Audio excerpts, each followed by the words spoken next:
Quand la Bible dit marcher par l'esprit, c'est-à-dire prier. Jésus pouvait dire aussi à ses disciples, il dit veillez et priez afin que vous ne tombez pas en tentation. Il dit l'esprit est disposé, la chair est faible. La chair vous fait faire ce qu'elle veut si vous ne priez pas. L'opposé des désirs, des passions de la chair, c'est la prière. Mais la prière sans cesse. C'est pourquoi il a dit veillez et priez. Quand on dit veiller et prier, c'est pas forcément passer des nuits sans dormir. Veiller et prier, ça veut dire prier tout le temps. Ça veut dire veiller sur la prière. Ça veut dire veiller à prier. Ça veut dire soyez tout le temps en prière. Paul le dit littéralement en disant priez sans cesse. Comment est-ce qu'on n'est pas passionné des choses? C'est en étant passionné de Christ. Passionné par quoi? Par le moyen de la prière. Tu es toujours en prière.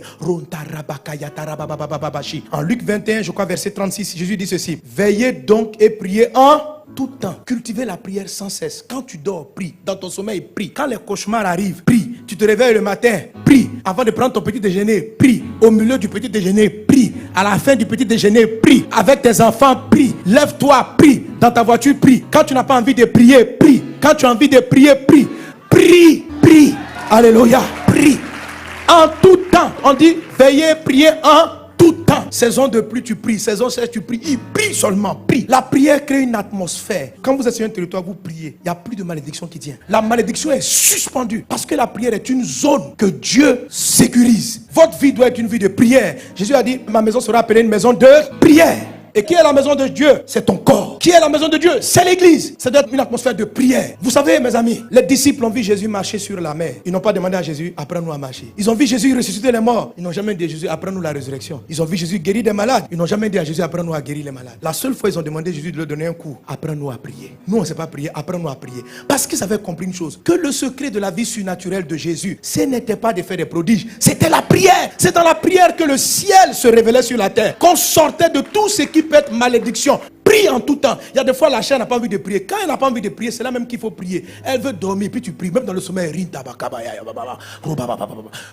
tu pries. Tu te réveilles, tu es en forme, tu pries. Tu as sommeil, tu pries. Prie. Prie. Ne justifie rien. Les disciples disent on a sommeil. Jésus dit je m'en fous. Priez. On dit mais nous on a sommeil. Laisse-nous dormir 30 minutes. On ne dort pas. Priez. Il dit mais comment on va faire? Il dit la chair est faible, l'esprit est disposé. Donc priez. Priez en langue. Priez en esprit. Prie. Dis à ton voisin prie. Tous les hommes spirituels, tous les gens de victoire prient. Et c'est la prière qui prend le temps, qui amène tous ceux qui sont dans votre entourage à être sous bénédiction. C'est comme ça que vous faites transiter la bénédiction qui est en eux. Quand vous priez, les gens qui travaillent avec vous, votre mari, si tu pries, la malédiction ne peut pas le toucher. Quelles que soient les réclamations de ses parents. Toi, ta maison est devenue une maison de prière. Lui, il a un problème dans sa vie. Ton chauffeur, tu pries dans les voitures que tu achètes. Tu pries dans ton magasin. C'est la chair qui va te dire, il ne faut pas prier, que les gens vont te prendre pour un fou. Quelle affaire de fou. Prie, sois fou même. Prie. Ta nouvelle boutique, tu ouvres, tu dis, les gars, on commence par la prière. Rinda baba, apprends à tes collègues à prier. Tu vas préserver leur vie, tu vas préserver leur famille. Ne sois pas un genre, on dit non, les gens vont penser que tu es un intello, que tu es un intello, tu as fait de grandes études. Comment tu crois en des choses comme ça? Les gens qui te parlent sont les diaboliques. Eux, ils vont faire des incantations avant d'arriver dans ton lieu de travail. Et puis toi, tu es prié, ils veulent te donner un complexe de, il faut te jouer un homme comme eux. Tu n'es pas comme eux.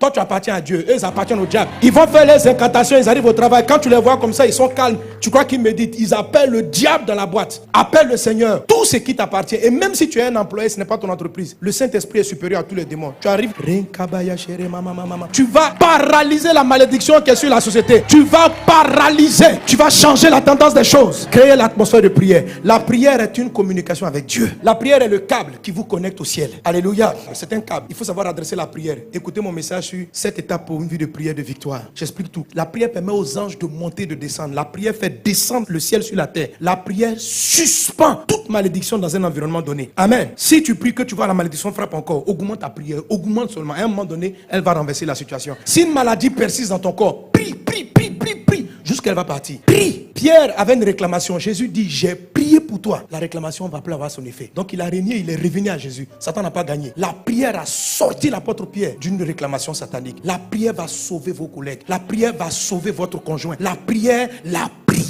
C'est pourquoi le pire ennemi de la chair dans ta vie, c'est ta vie de prière. La chair n'aime pas la prière. Quand tu vas prier, elle va te combattre. Mais il faut prier. Il faut remplacer toutes tes passions par des heures de prière. Amen. Alléluia. Que Dieu vous bénisse abondamment. Que sa grâce soit avec toi.